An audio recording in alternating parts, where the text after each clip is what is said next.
So ito yung tinutulak nitong ito yung sa malaki. Yan guys. So kanina wala siyang tinatamaang ngipin, kaya itatapat natin yung may ngipin. Yan. 2, 3, 4, 5, 6, 7, 8, 9, 10, 11, 12. Dali natin. 2, 3, 4, 5, 6, 7, 8, 9, 10, 11, 12.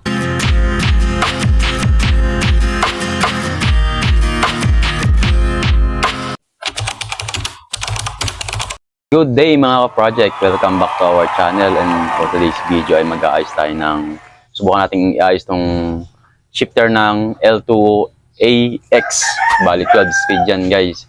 First time ko tong gagawin dahil talagang madalas hindi ko gumagawa nito dahil sobrang lilit ng mga pyesa niya sa loob. Inahirapan ako, baka hindi ko na maibalik. Kaya ngayon subukan natin gawin, at dahil stock up na siya, hindi talaga na wala. Siguro na-stuck siya ng matagal na hindi nagagamit. Yun yung madalas nangyayari sa mga shifter cable natin. At ito nga pala nga guys, buti pa tong bike, may forever. O, diba? Sana all. So tara. So ito yung mga project, tanggalin muna natin tong shifter natin dito sa handlebar para hindi tayo nahihirapan. So dito, kalasin natin tong alisin natin tong handle grip, tong lever. Guys, okay. Alis na. Tapos yan. So, may cable pa siya. Kailangan natin tanggalin yung shifter cable doon sa may RD. So, kailangan natin malugan siya guys dahil baka mahila yung cable natin doon sa may shifter. Okay. Yan. Pwede na siguro yan. Maluwag na yan. So, yan mga ka-project. Naalisin natin yung cable doon sa pagkakabit niya sa RD. So, maluwag na. Pwede na siguro ito natin buksan. At yan yung mga bolt na kailangan natin alisin. So dito ay mayroon siyang 2.5 allen ito. So dito nga pala sa mga L2, ayan guys, dito yung labasan ng kanyang inner cable. Diyan tayo naglalagay at pagka magpapalit tayo ng shifter inner.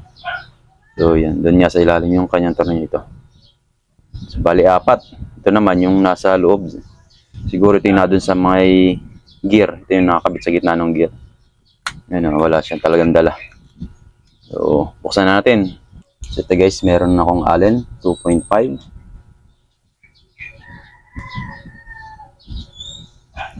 Noong una, hindi ko talaga binubuksan tong mga shifter dahil mamaya nakakalas ko nga siya pero hindi ko maibalik. Mahirap. Kaya mas maigi yung pag-aralan muna natin. Pagka hindi talaga kaya, huwag natin pilitin dahil lalo lang masira.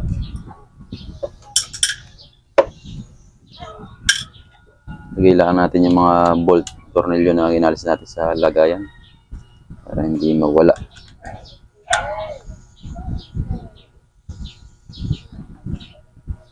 Yan, tanggal na guys.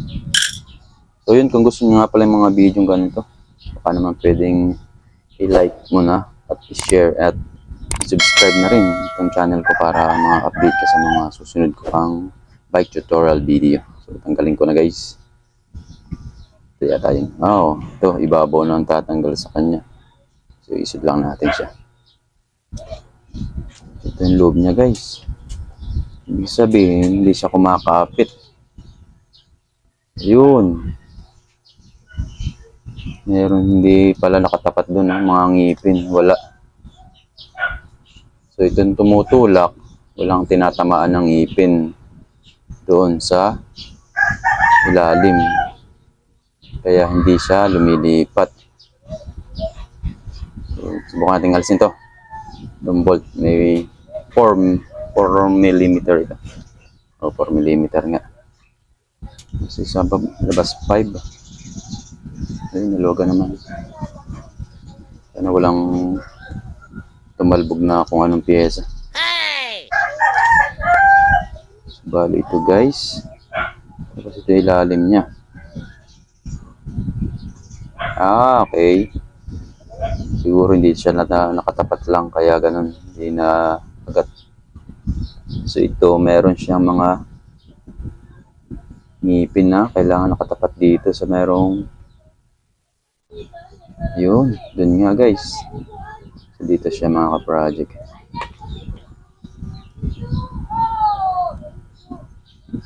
Tama lang na natin. Batayaw.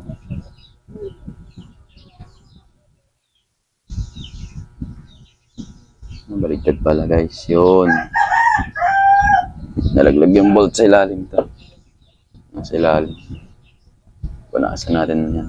So yun mga project, pinunasan ko muna ng bagya para hindi siya masyadong madulas.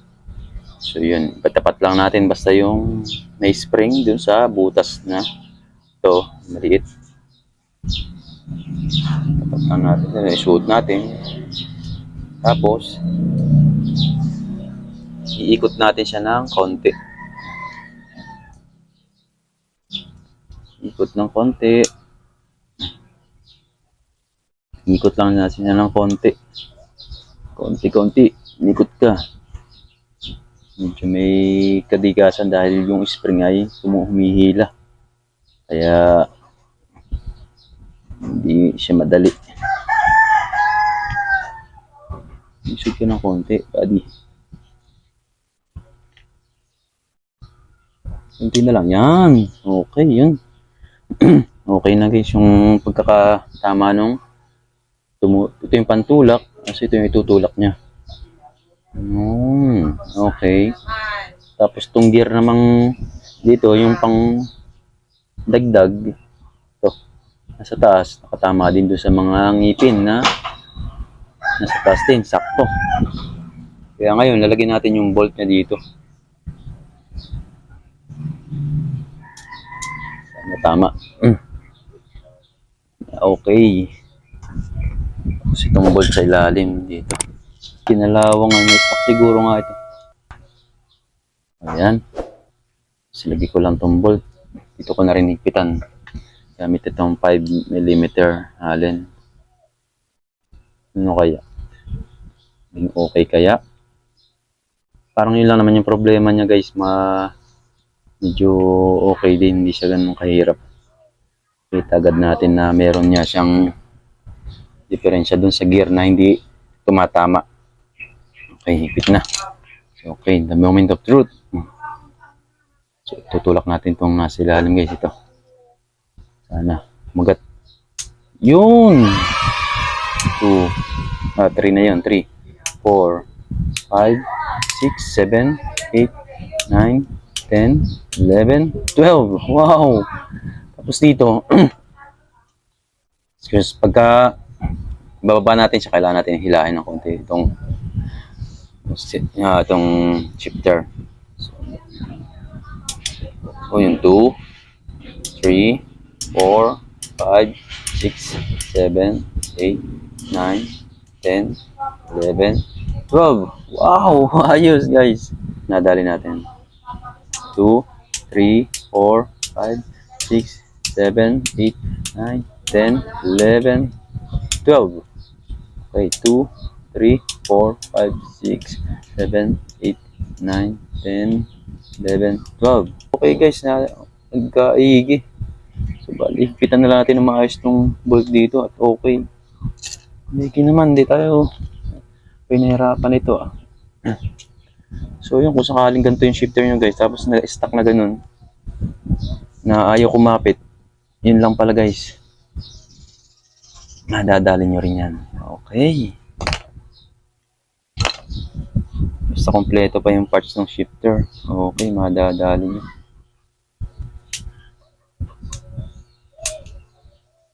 Oh, okay. Yan.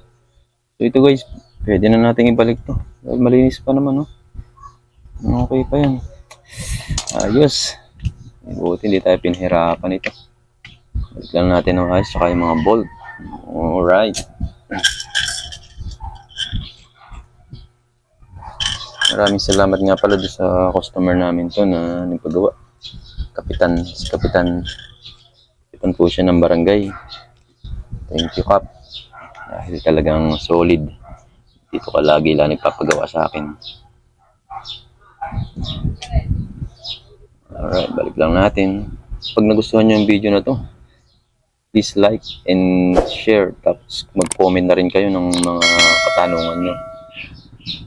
Kung anong gusto nyo itanong tungkol dito sa mga pag-aayos ng bisikleta. Baka sakaling mga sagot ko yan. Hindi po tayo eksperto pero susubukan kong sagutin yung mga katanungan ninyo.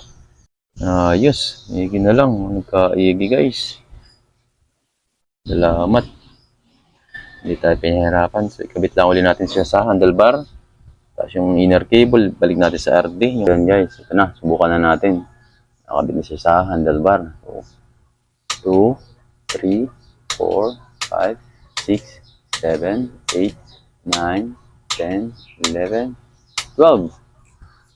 Pababa naman. 2, 3, 4, 5, 6, 7, 8, 9, 10, 11, 12. Yes guys. Yan yung RD niya, mga project. So, testingin natin. 2, 3, 4, 5, 6, 7, 8, 9, 10, 11, 12. 2, 3, 4, 5, 6, 8, 9, 10, 11, 12. Okay guys. Wow. Nadali natin. Buti na lang, ganun lang kadali. Hindi tayo pinahirapan. Ito nga palang bike na ito guys, ay ginagawa ko. Bali, pinalitan ko siya papalitan ko siya ng hub at saka ng rayos. Dahil masama na yung hub niya. Tapos yung rayos naman ay bakal, so makalawang na. Tapos yun, nakita ko sira nga yung shifter niya. Kaya sabi ko kay customer na ayusin na rin. Susubukan ko ayusin at ayun, nagkaigi naman. Naging maayos na ulit. Yun. Sana all my... So yun, maraming salamat mga project at nadali na naman natin ng isang video sa araw na ito. At naging maayos naman at naayos natin yung ating gagawin. Maraming salamat sa mga patuloy na sumusuporta at nanonood. Please like and share at mag-comment na rin kayo. At i-hit na rin ang notification bell para ma-update kayo sa mga susunod ko pang bike tutorial video. Salamat mga idol dahil hindi nyo ko iniiwan. Tagal-tagal ko nang hindi nag-upload ay dyan pa rin kayo. Sana ipatuloy nyo pa rin akong suportahan. Ayun, maraming salamat. Ride safe. Paalam!